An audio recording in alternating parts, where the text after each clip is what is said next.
Olá pessoal, tudo bem? Leslie aqui.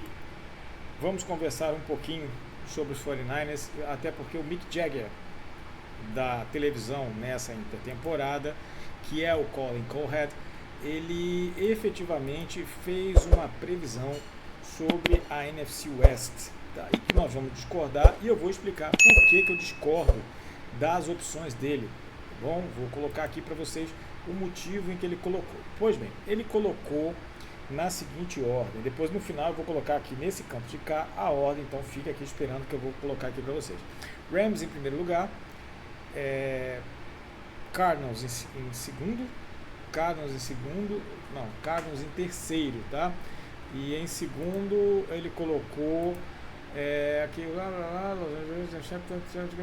Cardinals, então Seahawks em segundo, Cardinals em terceiro e o São Francisco em quarto. Vamos fazer uma análise mais ou menos do que ele colocou e uma análise da nossa parte. Vamos lá? Então vem comigo. É o seguinte, ele colocou o quê? Os Rams são o melhor time da NFC West. E eu concordo, eu acho que eles são o time a ser batido na NFC West. Só que o que eu também acho, que todos os times da NFC West, todos eles vão melhorar, sem exceção. Tá? Existem algumas incógnitas e por isso essas incógnitas fazem com que o cara que estiver em segundo pode ficar em quarto, quem estiver em quarto pode ficar em segundo. E isso ele não colocou na análise dele, porque eu vi o vídeo ali. Se você quiser, você acha com facilidade aqui no YouTube, tá? Eu discordo da posição que ele colocou. Então, só que existem algumas incógnitas e que colocam esses times em posições diferentes, tá? Eu acredito que os Rams continuem ganhando a divisão, porque é o time mais estruturado, o melhor time, enfim. Eu acho que vale sim isso eu concordo com ele. Só que é o seguinte, tem um ponto em que ele não colocou. Os Rams vão ter os adversários mais difíceis. E São Francisco, que ele colocou em último, vai ter os adversários mais fáceis de toda a liga. Sim, a previsão é que São Francisco tenha os adversários, a agenda mais fácil de toda a liga. Toda a liga mesmo. Então, isso faz com que o São Francisco tenha uma vantagem, talvez não diretamente nos seus adversários. E eu acho que a análise dele foi feita justamente essa, através dos adversários entre si. E dentro da própria divisão, se você colocar os adversários um contra o outro, aí sim eu acho que o São Francisco leva desvantagem, principalmente contra os Cardinals e contra os próprios Rams, tá? Mas tem uns pontos ali que a gente vai colocar, e o time de Seattle é um time melhor, apesar de ter suas incógnitas. Então vamos lá. Os Rams mantiveram a sua equipe estruturada, trouxeram algumas peças interessantes e devem ser ainda o melhor time da NFC. Eu acho que isso não há dúvida, tanto eu quanto ele. Mas ele colocou Seattle em segundo, e aí nós vamos começar sobre Seattle. Eu concordo que Seattle fez uma ótima off-season, e talvez a melhor off-season da NFC West, a melhor. Só que perdeu alguns jogadores importantes. DK Metcalf, que foi para Pittsburgh, que é o seu principal recebedor. Tá? E Geno Smith, que foi para os Raiders. Sim, Geno Smith. Mas o Geno era brilhante. Sim, o Geno não é um jogador brilhante, Geno Smith. Não é. Só que o Geno Smith é um jogador que conhece aquele ataque, sabe como funciona o ataque, conhece a casa. Então, e é um jogador que ele faz um bom feijão com arroz. Então, você não sabe quem será o Sam Darnold que está lá. O Sam Darnold tem tudo para dar certo. Mas quanto tempo ele vai demorar para encaixar as peças? Ninguém sabe. Então isso é uma incógnita. Isso faz com que a gente não saiba como serão os enfrentamentos dos adversários com Seattle e com Sam Darnold. E historicamente, Seattle tem problemas na linha ofensiva, assim como tem São Francisco, tá? Então, se ele pegar uma linha defensiva mais forte, ele vai passar por dificuldade. Eu estou apostando eu fiz lá as simulações, eu coloquei, por exemplo, São Francisco, 3 vitórias e 3 derrotas na divisão. Eu acho que o fator casa dentro da divisão vai prevalecer. E aquele que conseguir ganhar fora vai ter vantagem na divisão. Essa é a minha previsão, tá? Então, eu acho que Seattle, sim, Cooper Kupp, tá? Foi uma ótima aquisição. contratou certo, Dawson Brown foi a contratação correta para Seattle, não tenho dúvida. Agora, o que ele vai render e quanto tempo vai demorar para ele render, não sei. Vamos ver, né? Até porque, mas ele foi bem em Minnesota. Foi bem nos Vikings. Só que nos Vikings ele já tinha um corpo de recebedores mais interessante e uma linha ofensiva melhor. Então não sei quanto tempo ele vai demorar para se adaptar em Seattle. Pode ser que ele fique em segundo, mas pode ser que fique em quarto também. Cardinals, segundo o próprio Colin Cowherd, foi o melhor, talvez o melhor, o segundo melhor draft de toda a NFL. Mas nós temos que pensar o seguinte: a transição de calouros para o profissional não é automática. Nem todos os jogadores estão prontos. E o Colin Cowherd, ele aposta que o Kyler Murray e o Marvin Harrison serão brilhantes esse ano. Veja bem, eu já falei isso aqui uma vez, vou falar de novo. Colin Cowherd, ele supervaloriza o Kyler Murray, que é um ótimo jogador. Ninguém está dizendo que ele é um ótimo jogador. Só que o Colin hipervaloriza o Kyler Murray. E vamos falar agora sobre o Kyler Murray.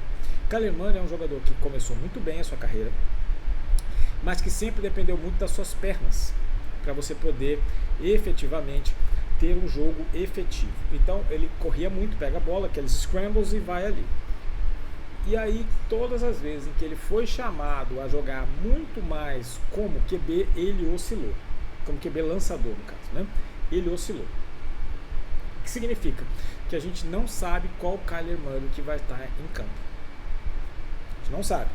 Então, e essa é a grande incógnita dos Cardinals. Os Cardinals podem ter um jogador brilhante que vai ganhar a divisão, inclusive ganhar a divisão, tem possibilidade, mas pode ficar em quarto. Então eu não sei qual Kyler Murray que vai estar lá. É muito difícil a gente saber.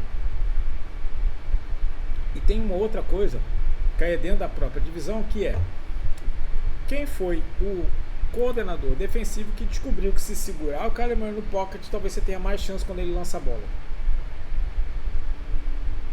Robert Saleh, que voltou agora para São Francisco. Então o Robert Saleh é o cara que conhece e consegue fazer ajuste contra o Cardinals, contra o Kyler Murray dentro da divisão. Então eu acho que São Francisco deverá empatar, né, ganhar um jogo em casa e perder o outro para os Cardinals. E aí eu acho que a diferença entre esses três, principalmente, vai ser nos seus adversários fora da divisão. Tá? Eu acho que fora da divisão e o timing que eles colocam. Por exemplo, ambos vão enfrentar o Saints.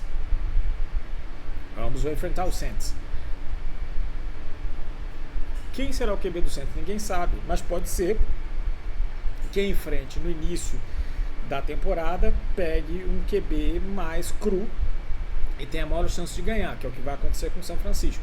Então por isso que eu acho que o São Francisco terá uma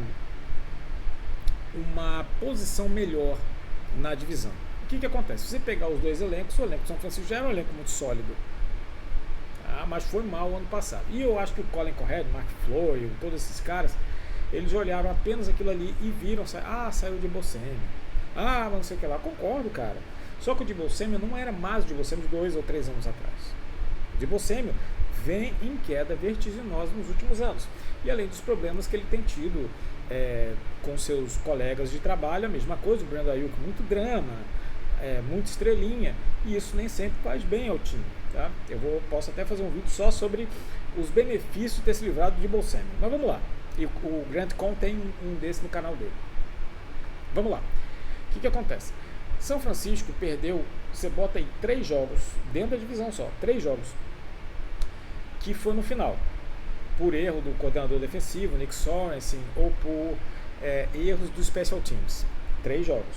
E 3 na divisão. Um contra os Cardinals, um contra os Rams e um contra a Seattle. Estou colocando só 3 jogos e poderiam ser mais.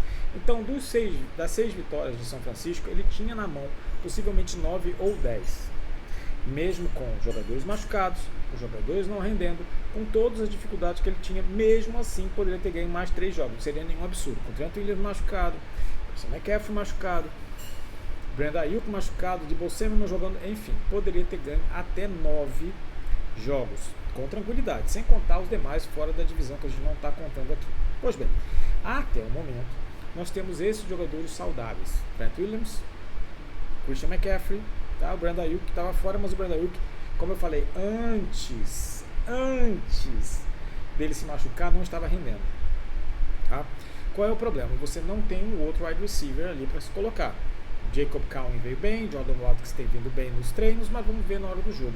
E eu ainda aposto, eu sou do time do Larry Krueger, que eles vão contratar alguém de fora, ou Keenan Allen ou Amari Cooper, para começar a temporada. Então isso aqui. Realmente, a defesa foi toda reformulada em São Francisco, com o Robert Saleh, que sabe utilizar os seus jogadores na melhor disposição possível. Então a tendência é que, como grupo, o São Francisco melhore em todos os quesitos. E se ele melhora em todos os quesitos, poder ter ganho 9 jogos, ele pode chegar, eu acredito que fique entre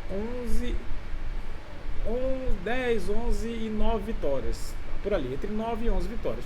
O que daria o segundo lugar no grupo. Mas, como eu disse para vocês, todos vão melhorar. Então, é muito possível que a gente tenha uma divisão que o Rams vai ganhar e lá os três é imprevisível. Mas o time de São Francisco é o time que me parece mais consistente até o momento, mais arrumadinho até o momento do que os próprios Cardinals. Mas eu acho que entre os três ali vai ficar muito perto. E mais, não se surpreendam se eles praticamente empatarem em número de vitórias. Ficar todo mundo com 9 vitórias para baixo ali do Rams. Não vejo nenhum tipo de absurdo nisso. Mas eu acho que São Francisco vai ganhar 11 vitórias por conta da facilidade da sua agenda. Não só por méritos próprios, mas porque volta os jogadores e vai tem uma agenda mais fácil. E é por isso que eu estou colocando aqui, lá de cá, tá, a minha previsão. Eu vou colocar aqui como previsão o Rams em primeiro, tá bom? Depois 49ers, depois os Seahawks e os Cardinals. Mas lembrando que desses três aqui, tudo pode acontecer, tá? Então, para você que está aí, não fique chateado comigo, é só uma questão de previsão mesmo, tá bom? O Cardinals é o seguinte, o que acontece? O Kyler Murray, vou colocar aqui, ninguém sabe qual o Kyler Murray que vai jogar. O Kyler Murray pode estar muito bem, pode não estar. Se ele estiver nervoso, ele abandona o jogo, como ele fez há 2 ou 3 anos atrás. Ele abandona o jogo, não faz nada. Então é um jogador que emocionalmente você não consegue contar. Quando você não consegue contar com o profissionalismo e emoção dele, é perigoso e aí você não sabe. Os Cardinals podem ficar em segundo, podem brigar pelo título da divisão ou podem ficar em quarto. Eu acho que a diferença vai ser esses encaixes de peças. E com o Robert Saleh voltando para São Francisco, o Kyler Murray não terá vida fácil nos 2 jogos. Embora eu acho que o Cardinals vai ganhar em Arizona, tá bom? Deixe nos comentários aqui o que você acha dessa divisão, tá bom? E depois eu vou ver se a gente faz um vídeo só sobre o Deebo Samuel, que ele merece. Um abraço a todos e até a próxima.